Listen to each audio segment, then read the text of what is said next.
वालेकुम students, welcome to our YouTube channel ज़ीशी study portal. तो जैसे कि सब जानते हैं, हम आजकल दाऊद शाहिद की जो मार्च असाइनमेंट है उसका सलूशन डिस्कस कर रहे हैं। तो आज हमारे पास चैप्टर नंबर 5 है, लीनियर प्रोग्रामिंग। उससे पहले आप सबसे रिक्वेस्ट है चैनल को जल्दी से सब्सक्राइब कर लें ताकि आपको इस तरह की न्यू वीडियोस मिलती रहें। तो चलिए जी स्टार्ट करते हैं। चैप्टर नंबर 5 लीनियर प्रोग्रामिंग का पहला क्वेश्चन है 2x + 7 < 5x - 3 which value of x will satisfy above.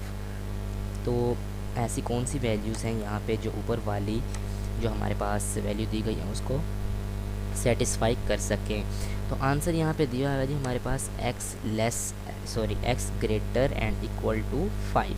अब देखें x = 5। अब यहाँ पे जहाँ पे x है वहाँ पे x पुट करते हैं तो आपके पास आंसर सेम आता है। ठीक है, तो ये वाली एक ऐसी वैल्यू है जो सेटिस्फाई कर रही है ऊपर वाली जो हमें उन्हें डाटा दिया गया है। नेक्स्ट है जी animal feed is prepared by making 2 products. अब 2 प्रोडक्ट्स हैं ए एंड बी, उन्होंने एनिमल फीड बनानी है। जो प्रोडक्ट ए है वो 5 यूनिट उसमें विटामिन सी के हैं, जो प्रोडक्ट बी है उसमें 8 यूनिट विटामिन सी के हैं। अब जो each feed should not be more then, जो हर यूनिट है ना, यानी ए को x से हम डिनोट करेंगे, बी को y से करेंगे, वो not be more than 60 kg, यानी x + y < 30 होगा। Weight and should contain at least 180 units of vitamin C. और ये दोनों जो प्रोडक्ट्स हैं वो कितने विटामिन रखते हैं? सी के 180 यूनिट रखते हैं। फिर है जी the cost of product A and B. अब जो प्रोडक्ट ए है उस पर जो हमारी कॉस्ट आई है वो पर 3 kg और 6 kg पर रिस्पेक्टिवली है। How much should product A and B, अगर दोनों प्रोडक्ट को मिक्स किया जाए, ठीक है, such that the cost of the feed be minimum. तो जो कॉस्ट हमारी लग रही है फीड पे उनको कैसे कम कर सकते हैं जी। तो ये है जी हमारे पास उसका क्वेश्चन। ये देखें 5 + 8y, प्रोडक्ट ए 5 था, इसके बी के 8 यूनिट थे, तो उनकी जो विटामिन सी थी वो 180 है। फिर मैंने बात की x + y not more than 30, तो ये < 30 होंगे। इन दोनों इक्वेशन को साइमल्टेनियसली आपने सोल्व कर लेना है। y की वैल्यूज़ भी आ जाएंगी और x की वैल्यूज़ भी आ जाएंगी। अब साइमल्टेनियसली इक्वेशन कैसे सोल्व करते हैं मैं अपने चैनल की प्लेलिस्ट में आप देख लेंगे, calculation on calculator QM videos, उसमें वीडियो पड़ी हुई है। ठीक है, नेक्स्ट हमारा क्वेश्चन है 4x + 3y < 9, 2x + 6y < 4, where x < 0, y भी 0, find redundant constants. Redundant constant कैसे फाइंड करना है जी? ये देखें आपके पास वैल्यूज़ हैं। आपने ये 9 है ना, 9 पे अगर ये 4 यहाँ मल्टीप्लाई आ रहा है तो इधर आके आपने इसको डिवाइड कर देंगे तो आपके पास x 2.25 आ जाएगा। फिर 3 को इधर करेंगे तो y 3 आ जाएगा। इसी तरह से सेम प्रोसीजर इधर कर लेना है। अब देखें हॉरिजॉन्टल में, यानी x हॉरिजॉन्टल होता है, y वर्टिकल होता है।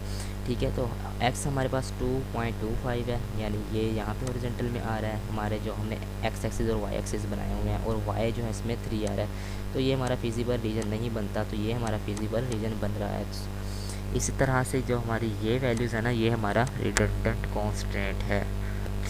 नेक्स्ट हमारा क्वेश्चन दिया गया है जी, ये डाटा फॉर फॉलोइंग क्वेश्चंस हैं। ए 2 फैक्ट्रीज़ हैं। ठीक है, क्वेश्चन आप खुद रीड कर लीजिएगा क्योंकि स्टेटमेंट बहुत ज़्यादा बड़ी है। जो ए वर्क करती है तो ट्रांसफार्मर बनाती है, जबकि दूसरी स्विच गियर बना रही है। 2 डिपार्टमेंट हैं, ए एंड बी में, उनके वर्किंग आवर्स भी आपको दिए गए हैं। तो सिंपली इन डाटा को मद्देनज़र रखते हुए ये उन्होंने बनाया है x + 2y < 120, और फिर ये डाटा बनाया, और फिर पी आपका जो है x में वो देखें यहाँ पे 5000 है ए ट्रांसफार्मर का, दूसरा स्विच गियर का जो b है यानी वो y में है, यानी वो 6000 y है। तो आपकी जो पूरी वैल्यूज़ बनेगी वो p = 500x + 6000 y बन रही है, 5000 सॉरी। ठीक है, उसने पूछा है फिर what is the maximum monthly profit. अब मैक्सिमम मंथली प्रॉफिट कैसे आएगा इसका जी? मैक्सिमम मंथली प्रॉफिट ये देखें, इन जो 2 इक्वेशंस बनी हैं हमारी ऊपर, उनको ही साइमल्टेनियसली सोल्व कर लेंगे। x की वैल्यू आ जाएगी 21, फिर उसको किसी भी एक इक्वेशन में पुट कर दीजिएगा, आपके पास y की वैल्यू आ जाएगी। ठीक है, तो ये आया है जी प्रॉफिट आपका मैक्सिमम। नेक्स्ट उसने हमसे पूछा है how many transformer switch gear में भी प्रोड्यूस। तो यार कितने बने हैं ट्रांसफार्मर? 21 बने हैं और स्विच गियर 17 बने हैं। ठीक है, वही क्वेश्चन का डाटा पूछा हुआ है। नेक्स्ट है जी how many machine hours will remain idle during the month in each department and the maximum level of profit 2 hours in each department. हर डिपार्टमेंट में 2-2 आवर्स आएंगे तो आपके पास है वो जो है वो मैक्सिमम लेवल ऑफ प्रॉफिट होगा। ठीक है, how many total hours are required to complete a transformer, तो वो हमें डाटे में दिया हुआ कि आपके पास 7 आवर्स हैं। फिर है जी what are the relevant constant for this graph.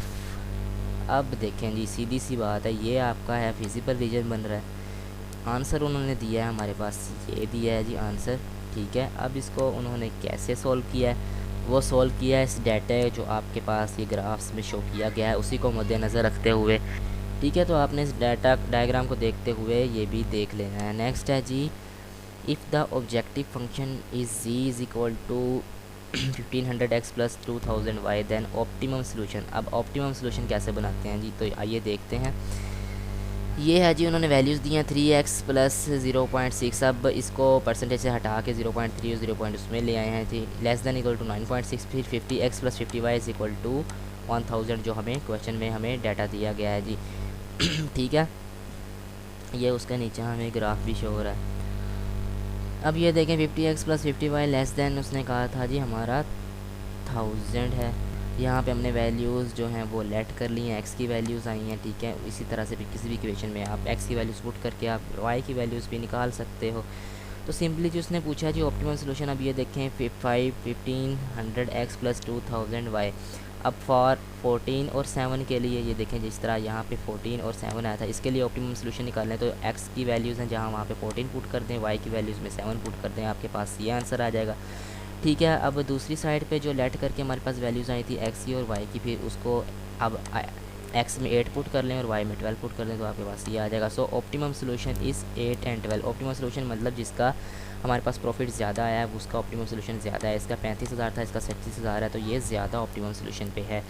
Next है जी 365 हमारा क्वेश्चन। आपके पास वही ग्राफ दिया गया है, what are relevant constant for this graph. ये भी आपने रेलिवेंट कांस्टेंट ग्राफ्स खुद से ही बना लेने हैं जिस तरह इन्होंने बनाए हैं x minus 3y less than 0, x plus 3y greater than 150, तो इस तरह से ये भी बन जाएंगे। नेक्स्ट है 360 से identify the point of optimal solution. जिस तरह ऑप्टिमल सोल्यूशन मैंने ऊपर 364 क्वेश्चन में निकाला है, बिल्कुल उसी तरह से आपने ये क्वेश्चन भी सॉल्व कर लेना है।